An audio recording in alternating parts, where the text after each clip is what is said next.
Hey guys, welcome back to another episode of Ink and Overalls. I think we're on episode 6 today.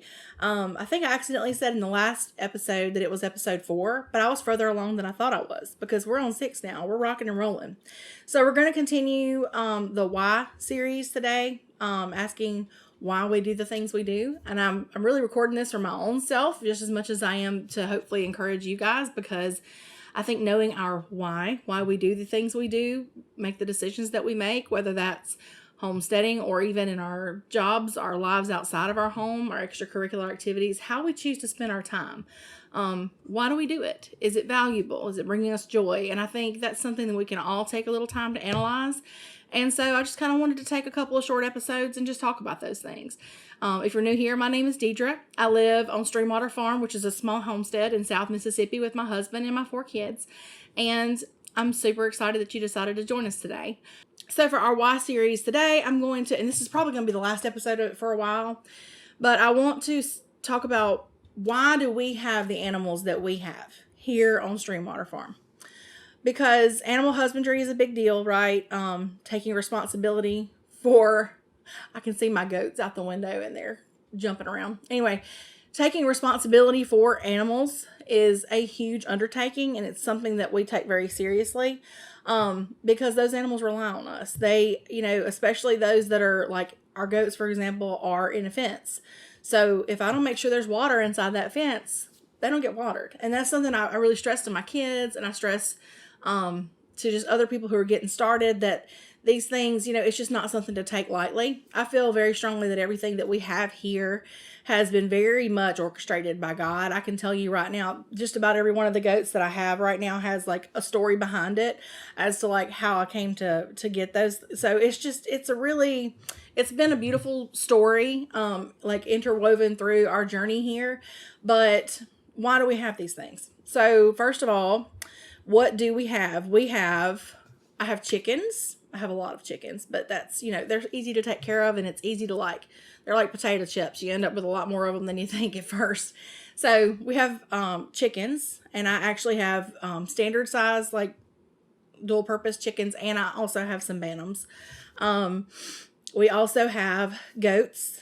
We have pigs, and we have 2 types of pigs. We've got 2 Cooney pigs that I ended up getting from when a friend passed away. They were hers, and I've been trusted with them, and I'm so thankful for them. They're more pets. And then I also have Berkshires, which are meat pigs. I'll go back into, I'm going to break down everybody and why we have these in just a second and what they do for us. And we also have rabbits. So, and of course we have dogs and cats, and I can pretend that they do things, but they're just kind of here to make me happy and make my kids happy. So what do they do? Our chickens. Chickens, of course, were like the first thing that we ever got when we started homesteading as far as what you would consider livestock. And I stand by the fact that I think they're one of the easiest things in the world to take care of. They're not too difficult to house if you keep in mind predators that you may have to protect against, and you want a secure enclosure for those things. But all in all, chickens are always a great place. They're a good jumping off point for anybody who wants to get their feet wet in the livestock, arena type thing. We have ours personally for eggs. We have them sometimes if I raise extras, like if I hatch a bunch of chickens and I have several cockerels left over, which are the males, we will butcher those and put them in the freezer. I often, though, we actually prefer, I order Cornish cross meat birds as our meat chickens that we put in our tractors, and those are here specifically for meat. So we order those as babies. We raise those out, and yes, as I talk through, these animals are very much a part of what we do here as far as like providing our own food. Honestly, I think the protein we provide for our family is probably the largest percent of anything that we actually glean from our efforts here. Like I talked about gardening, and I talked about, we get produce and things like that. But when it comes to real substantial, like what makes a really big difference in our food supply as far as keeping it home, and that's protein. So we usually butcher about 50 chickens a year. I'm late on doing that. I need to order some more. But so we do bring them in just for the purpose of being used for meat. And we also like have them because I have some of them because they're cute and they make me happy and I like looking at them. I have a couple of small coops out by my garden, and I wanted some bantams back there, the smaller chickens, just to look at and enjoy. And I have them, and I do just that. I love them so much, and they just make me happy. I love watching a chicken peck around outside. There's something about watching them like free range that just makes me happy. And also we do put like in their shelters, we use a deep bedding method, which you use like pine shavings and put down, and then as they accumulate droppings in those pine shavings, it kind of breaks itself down versus pulling it all out and putting it into a compost system. And so it's another way of providing compost for my gardens. So I use it that way. So rabbits, we only have 3 right now. We have bred them in the past, once again, for a meat source on our homestead. At the moment, we are mostly utilizing their manure for our gardens because rabbit manure is cold. Considered a cold manure, which means basically it can just be placed directly onto your garden. It doesn't have to age or go through any breakdown process because it's not going to harm your plants. And so it's a really cool thing to have. It's almost like a little time release pellet because I mean it's literally a pellet, and you put it out there and it breaks down in time, and it really does a good job feeding your garden, and you really facilitates a soil ecosystem because it's breaking down as it sits there. Pigs, we've got pigs because, so we got our first 2 pigs. Sorry, I'm stumbling over my words. Autumn and Casper are our Kuni pigs. I may be saying that wrong. I've heard it said lots of different ways, but for the purpose of this video, that's what I'm going to say. They belong to my friend Jennifer, who was my soul sister, one of my best friends in the world, and she passed away a few years ago, and when she did, her daughter needed someone to take her pigs. And so we decided to go down there and pick them up. And at one point, actually, Jennifer, when we first moved here, Jennifer had offered me Autumn. She didn't have Casper yet. And I was like, you keep them, you love them, just wait and see, if you're going to keep them or whatever. So when she passed away and I heard that they needed a home, we went and got them. And honestly, if you've ever tried to make a pig do anything they don't want to do, it's not usually very successful. And they had never loaded on a trailer before. So we took a trailer down there, and y'all, I promise I prayed that pig on that trailer because I did not want to leave her there. Like they were having to get out of the house and like they needed them gone. And it was a crazy situation, but we brought them home and they're fine. And I'm thankful for them. I'm so thankful that I was entrusted with them, and they will be here until they end their days. They are pets. They're very much just, Casper, the boar, he's almost like a dog. He'll sit for a treat. I mean, I love them to pieces, but now we do utilize them. So they do have a job to do, and they help us keep our woods clear. So we got a good chunk of our property, probably almost half, is wooded with pines, and it's kind of down the hill, and there's a creek down there. Well, whenever we first moved here, it had kind of been cleared. Well, then we didn't utilize it, and so over the years, it grew up. I mean, like briars and deer brush. I mean, just really, you could not walk through it. It was so thick. And so several years ago, we paid someone to come in with a timber mulcher, which is like a little machine that goes through and can kind of chew up the smaller things while leaving the bigger trees. And they came through and did that, and we paid them. And then we were like, okay, we're going to keep this clear using animals. And we have done just that. So the pigs play a part in that. Pigs, Kunis in particular, now they will browse and eat. Like they really like to graze, but they will eat some of the bushes and the things that grow. But a big part of it is they're heavy and they're low to the ground. So when they're walking and stomping, they're pushing things down. And they're really, really efficient at clearing places and clearing space. And so they do part of that, and our meat pigs do as well.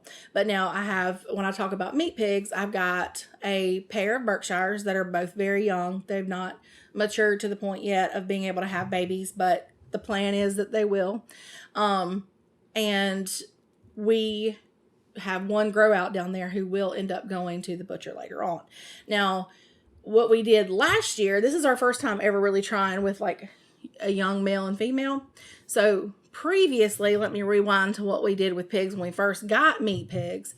We got them not only to put in the freezer, but also to regenerate some land that we had that was in desperate need of a change.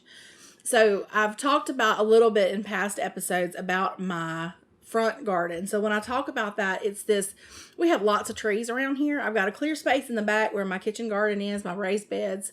And then, but when we first moved here, we've got this big flat area kind of right beside our driveway that's kind of closer to the road. And that was where we decided to put our garden in. Well, we tried several different things. We tried back to Eden method, and we tried, no dig and all those things.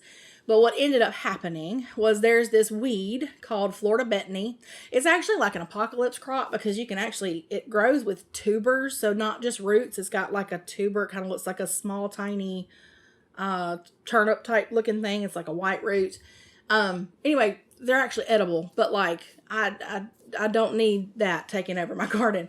So the whole thing with Bethany is when it doesn't have anything to compete with, it completely takes over an area.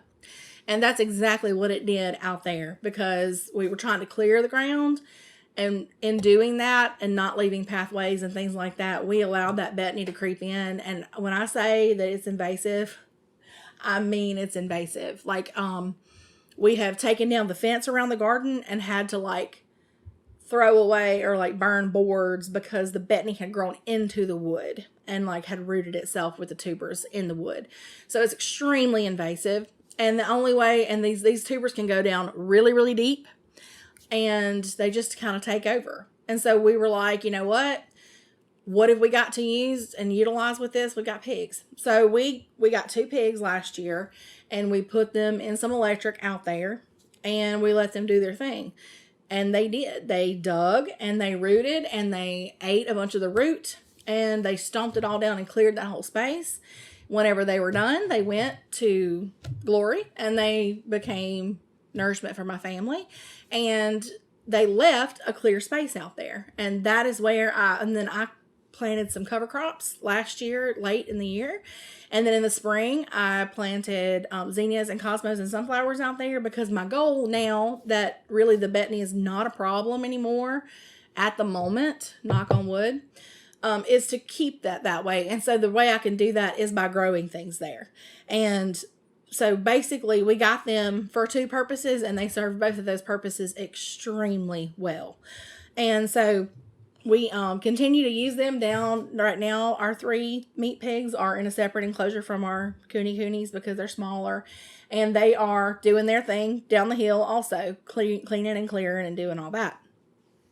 So also from that, I get meat. And I mean, like, the pork you can get from raising a pig in the sunshine has a completely different nutrition value than the pork we can get at the grocery store. And so as far as like its impact on my family, I feel is just extremely immeasurable, because it's such a healthy and good food for us that we can't really source locally without some difficulty. And so that's one of those things that we chose to do, and I'm so happy we did, and I hope we never stop.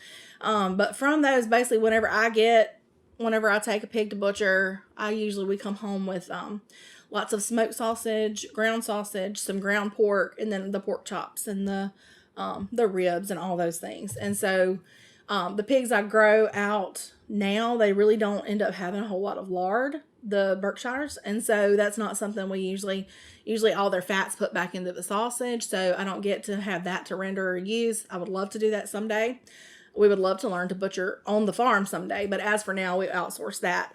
We do butcher our chickens on the farm, but we outsource the pigs and use them for that. And once again, the protein that we produce here on the farm, in the form of meat that goes into our freezers, is very substantial as far as the entirety of our protein intake. I mean, I would think well over 50% of our protein intake we raise here at home, probably closer to 75 or 80%. Really literally everything except for a cow. And then whenever I have ground pork, I use that in the place of ground meat. So we buy very little meat outside of what we grow when we have everything stocked. Like right now I'm running low on chickens. We got 1 pig that's ready to go, but our freezers are getting low with the pigs we butchered last year. And so that's just the way that goes.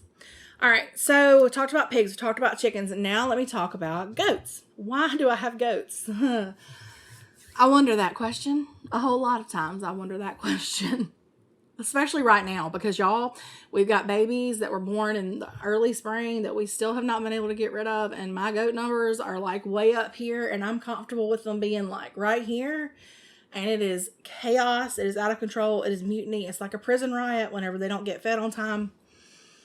But anyway, all that to say, I love my goats. And we mainly keep goats for dairy. Okay. I have a Nubian, I have an Alpine. Both of those are large breed dairy goats, extremely good producers, that I milk every day. And then we have Nigerian dwarfs, which is what I started with.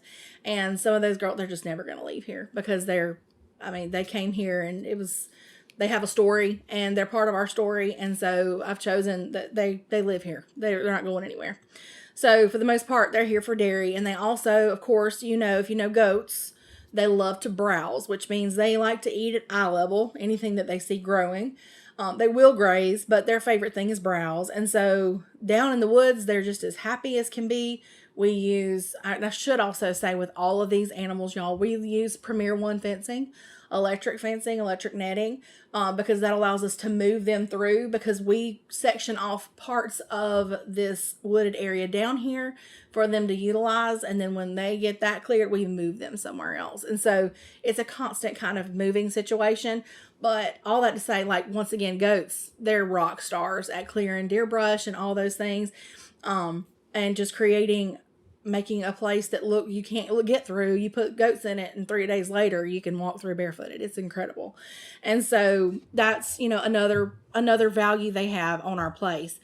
Now, as far as dairy goes, yes, whenever you have a dairy animal, whether that's a cow or a goat, that animal has to be bred and have a baby in order for you to use that animal for dairy purposes, because they need to lactate. So unfortunately, it's cute. Baby goats are adorable, but I personally would not just keep adding to the population of goats if I didn't have to. But like, in order to do dairy, that's part of the deal. Okay. But I try my best not to like breed outside of what I need, if that makes any sense. Like, what's healthy for the goats, it's healthier for their memory systems for them to have babies.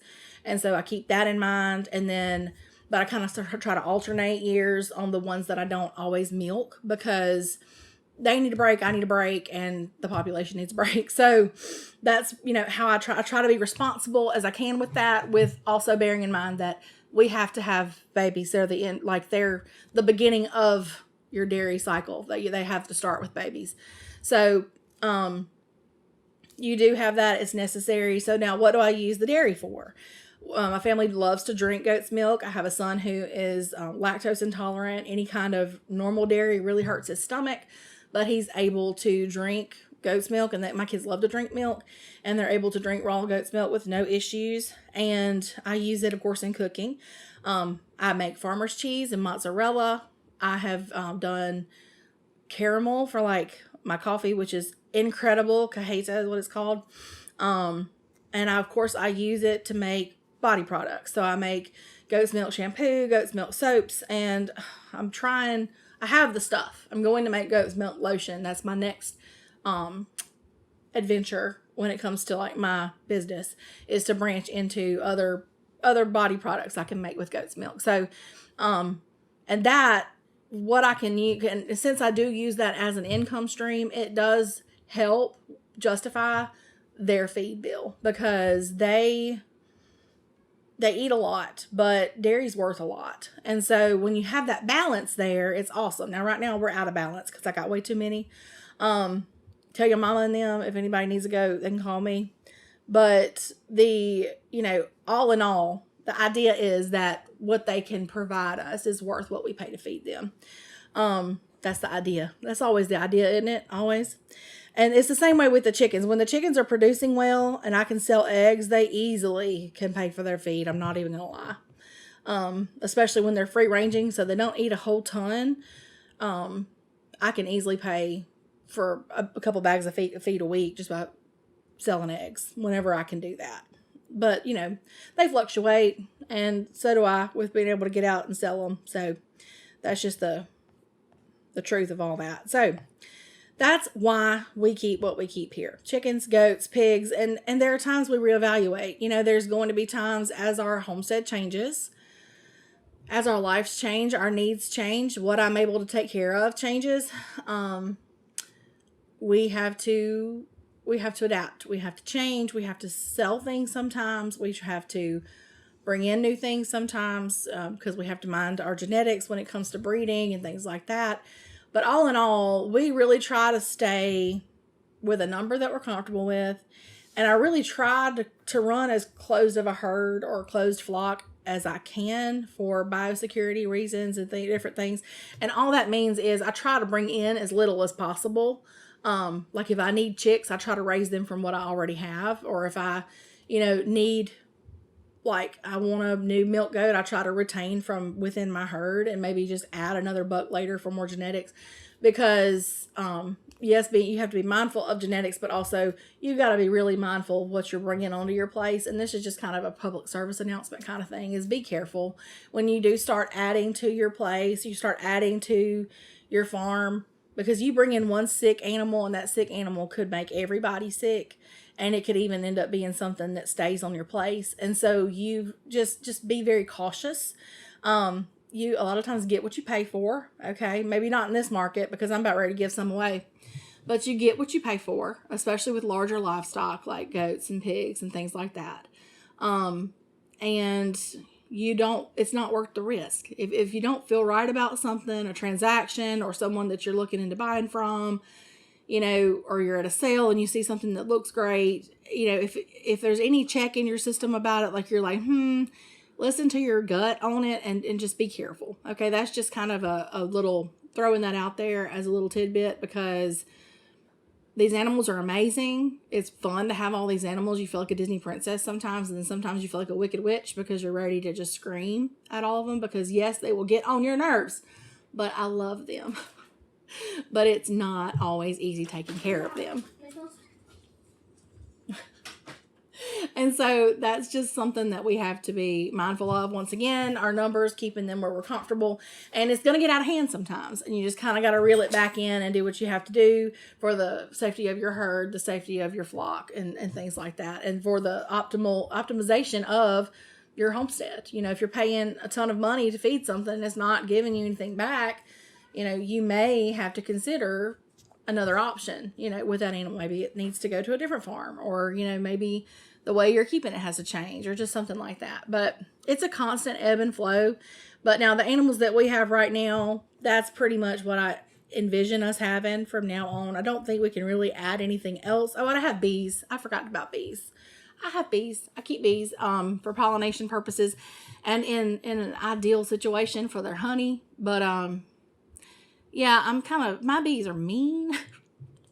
And I'm way behind on, I should have gotten honey. I should have pulled honey months ago, and I didn't. So I'm kind of stuck. I'm not so sure what I'm going to do going into the winter, but we'll see. But I love bees. I do love keeping them. I love watching them, and they're very useful creatures. But like I said, I tend to kind of leave them. I would rather it be kind of a really busy, a little bit of an intimidating hive than to have a very complacent hive, because if they're keeping me away, they're going to keep robbers away, and hopefully beetles and all those things that can keep at bay, because they're healthy and they're thriving. So that's kind of the way I look at it. And they're not they're just being bees. They're protecting their stuff. It's understandable. So yeah, I forgot to say I had bees, but throw that in there. But other than that, I don't envision adding anything else. I can't think of anything else we would add. I can't think of anything else that I would want to take away right now. I think we're pretty set if we can get our numbers where we want to be. So those are my whys. Those are why I keep these animals. Now, ultimately, God is still over it all, and it's still all about stewardship. So if I became unable to take care of these animals, or, felt God telling me to back off from something, I would do it, because ultimately it's his decision. His hand is on everything here. I don't want it to not be, so I don't want to jump the gun and bring in something that I don't need. So hopefully this hasn't been too crazy. We've been able to talk about the things that I have here. And I talked about my why. Don't ever forget your why. Write it down, write it in your heart, write it on your brain, however you need to. Readjust it as you need to. Readjust things as you grow, as you change. And just don't be afraid to ask that question. Because it really is a great way of kind of bringing yourself back down. Like, why? Why am I doing this? And if you can't figure it out, pray about it. If you can figure it out, but you don't like the answer, think about it. Change what you need to change. Find the beauty in your life. Bring the joy in your life. And, the rest will come. Yeah, don't be afraid to be self-aware. Ask yourself your why, and it can change. You're not set in stone for anything. Just because a flock of turkeys worked for you last year doesn't mean you need them this year, and because life changes. So think of your why. Think of what you're able to handle. Enjoy your blessings. Find the beauty. And I guess I'll talk to you guys later. I appreciate you listening for this long. If you've held in there, I really appreciate it. I hope that you'll find me, continue to find me on social media. I'm Streamwater Farm across the board with TikTok, Instagram, Facebook on Wednesdays. And of course, after that, you can find me on YouTube on Wally Media Group at 7 p.m. Central Standard Time.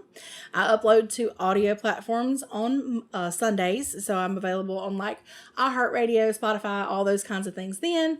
And you can find me at inkandoveralls.com. You can sign up at the bottom for a newsletter. You can find out more about my family. You link to merch, and you can also link to my shop where I sell my goat's milk stuff and all those types of things. So I appreciate it so much. I hope that until I talk to you again, you will find the beauty wherever you are and that you'll have a wonderful day. Thanks, y'all.